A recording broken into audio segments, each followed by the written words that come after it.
Hi everyone, welcome to week 3 of MBA 583, Strategic Planning and Implementation.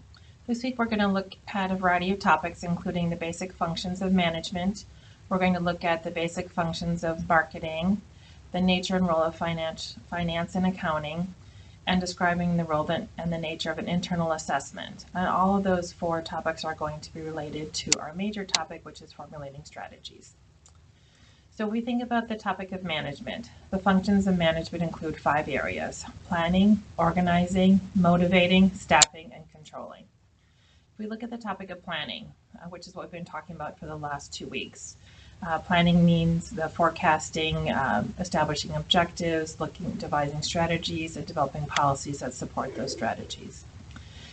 Organizing is really looking at what is the design of the organization, what is the organizational structure, or the org chart you may have heard referred to in your organizations. What is the job specialization and job descriptions? What's the span of control? How many people is it that one manager can effectively and efficiently supervise? How do all the jobs come together to coordinate? So if we have a basic functional organization where we have people in human resources, research and development, sales and finance, those are great ideas because then the people in finance only do finance, but they're the best at it. And the people in sales only do sales, but they're the best at sales. The problem is, how do we get the two to talk to each other when they're so focused on their own area, and how do we pull all that together? From that, we can look at job design and job analysis. The third aspect of management is motivating. This is where leadership comes in, communication, work groups, how do we deal with people who need a behavior modification? Are we going to delegate authority, and to what extent? How do we make people feel good about the jobs that they're doing? Very important today when we have so many different generations in the workforce. What happens if something changes in our organization, the change of a leader or the change of a product line or introduction of new technology? That really looks at the organizational change. And along with that, employee morale. People don't like change. They are afraid of it. They're afraid they're going to lose their jobs, or what if they can't keep up? So we need to approach that in a positive, planned, structured way. Staffing. What are the wages and salaries? Are we paying enough? Are we paying too much? Are we paying too little? All these things come together. What are the benefits that we offer our employees? Are we offering them unlimited vacation time like Netflix? Do they get some 2 weeks off at winter break? And then this gets into the interviewing, the hiring, the firing, the training, succession planning. How do we develop our managers? Are we promoting from within? Are we bringing in new blood from outside? And then employee safety, equal employment opportunity, union relations all come under this category. And then the final one is controlling. So how do we really control that everyone is doing what they need to do, that the policies are working, our finances are in control, we have receipts for all of our expenses, people are submitting expenses on time in a timely manner, they're taking vacation time regularly, they're not building up too much time. That's going to impact us in the future where they decide to take a year off because they have the time, right? So we need to look at all those types of things, and in that context offer rewards for people that are doing a good job, and then sanctions or I guess punishments for those that are not. So when we're looking at our management programs, we can do an audit of what's going on in our organization. So we can look at and see, do we actually have strategic management concepts? Are we being strategic about what we're doing, or are we just making decisions kind of on the fly? Are our objectives actually measurable, and do people know what they are? Are they communicated to everyone? Do managers at all levels in the organization, are they planning effectively, or are they doing different kinds of things? Do managers delegate well? They may say they delegate when you ask them, but have you actually looked to see, are they delegating? And if they are they letting their employees make those decisions, or is it delegating in the sense of, yes, you can do this, but check in with me before you make a decision? That's not really delegating, is it? Does the organizational structure work for us? Is it good to have an organization with 10 different levels, or should it be flatter? Right? Today we see that things are more in a flatter type of setup. Are the job descriptions for everyone clear? Are they accurate? Are there actually specifications in their job descriptions that really tell you what they're doing? Does it just say to do a good job every day? That's not specific enough, right? How do employees feel about the organization? Do they have a high morale? Are they feeling appreciated, that they're going to work a little extra if we need them to, or are they working them too much and the benefits aren't offsetting the level of work? We want to look at how much employee turnover there is. Is it a lot? Are people calling out sick? That's a good thing to look at because it tells us what's going on in the organization. And our rewards and control mechanisms effective. This is another good aspect of a management audit, all things that we should look at. And the answers to these questions then can drive our future strategies, which work into our objectives, which look into our short-term goals. So if we switch to the topic of marketing, the official definition of marketing in our textbook is that it's the process of defining, anticipating, creating, fulfilling customers' needs and wants for products and services. Okay. So we all know how we're marketed to get us, different companies want us to buy their product, to buy their service, to go on their vacations, all those types of things. So when we're talking about marketing, we can break it down into 7 different areas, starting with customer analysis. Okay. What are our customers' needs and wants? What do they really want from us? What do they desire? Are we fulfilling all their desires and wants? We could easily do a survey out to our customers to see what they want, what they need from us, something that they're not getting, things that they really like. We can look at information and trends of what they're buying, when they're buying it. If they're buying it as soon as it hit the shelves, are they buying only at certain times of the year? And that really helps us evaluate our market position strategies and develops customer profiles. And then within marketing, we want to look at selling. Okay, so selling includes things like advertising, sales promotion, publicity. How do we manage our sales force, customer relations, and any dealer relations? We want to look at how we're offering our products to be sold. Are they in the right places? Are they easy to get, if that's our goal? And then if we look at product and service planning, we're looking at doing test markets. How are we positioning our products and our brand as they compete with our rivals? Right? Do we have warranties? What does the packaging look like? A lot of times people buy just based on the package because it catches their eye. If you can imagine standing in the chip aisle of the grocery store and you're looking for potato chips, do you know how many different options there are? What makes you choose Lay's over Ruffles, over the store brand, over an organic one? Okay. We want to look at all those types of things. We want to get rid of old products that aren't doing a good job in our portfolio any longer, and really make sure we're providing good customer service. Today, with all the social media, we find that people are really, as soon as they're upset, they're on Facebook, they're on Twitter, they're everywhere. We want to make sure we have good customer service. And then pricing is part of marketing. When we're making pricing decisions, we want to consider who are our consumers, are there governments we're selling to, who are our suppliers, distributors, competitors.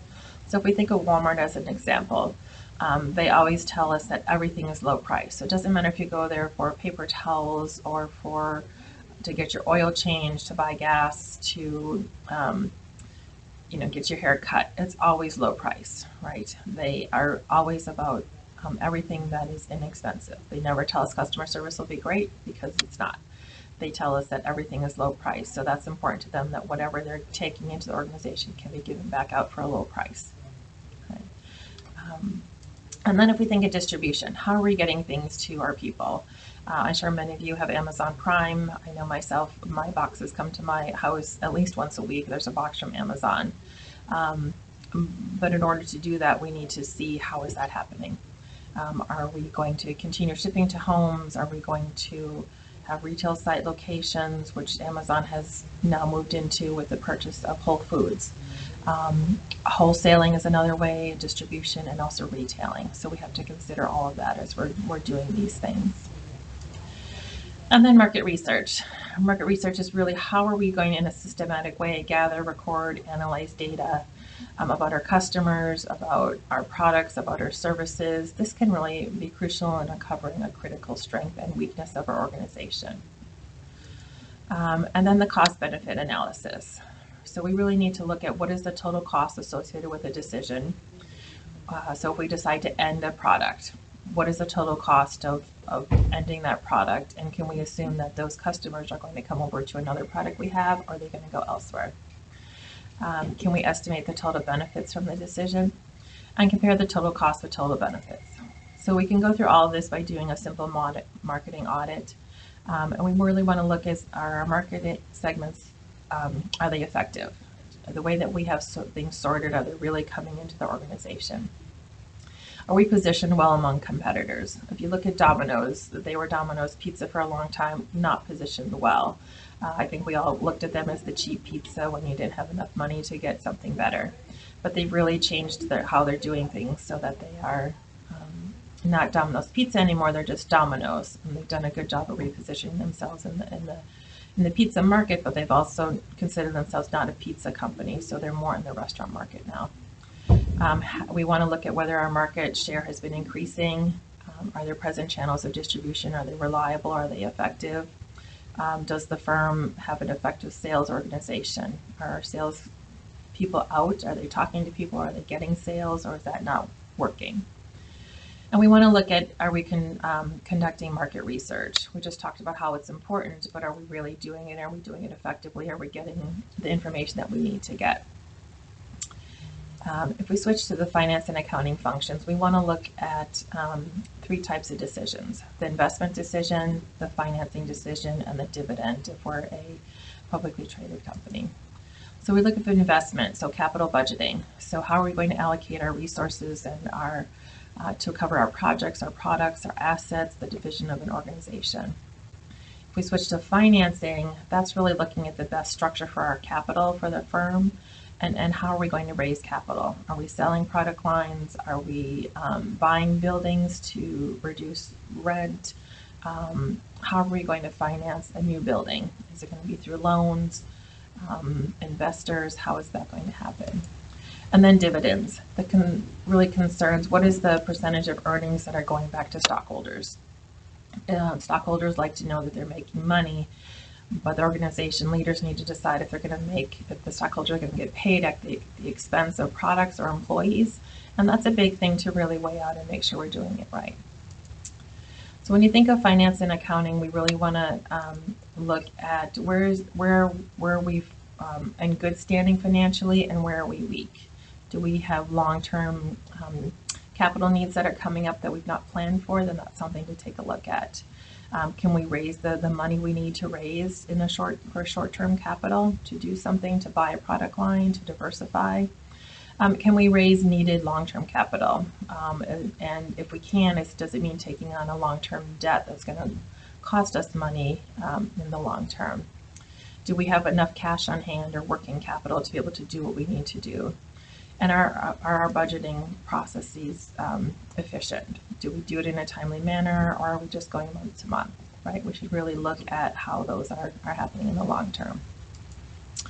And then our final topic for this week is to look at the internal audit or internal assessment. This really means that we're going to gather and prioritize information about our management, our marketing, our finance, accounting, research and development.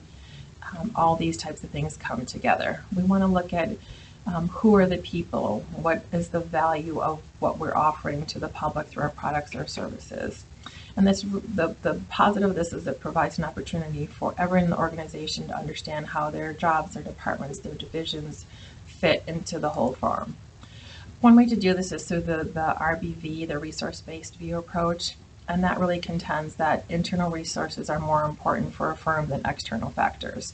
So if we don't have a sound employees, if we don't have good processes, policies, a good product line or service, then it doesn't really matter what the external factors are. It doesn't matter what's going on in the economy or with the weather or society or who the demographics are. We have to have a sound internal organization, is what the resource-based view approach to internal analysis says.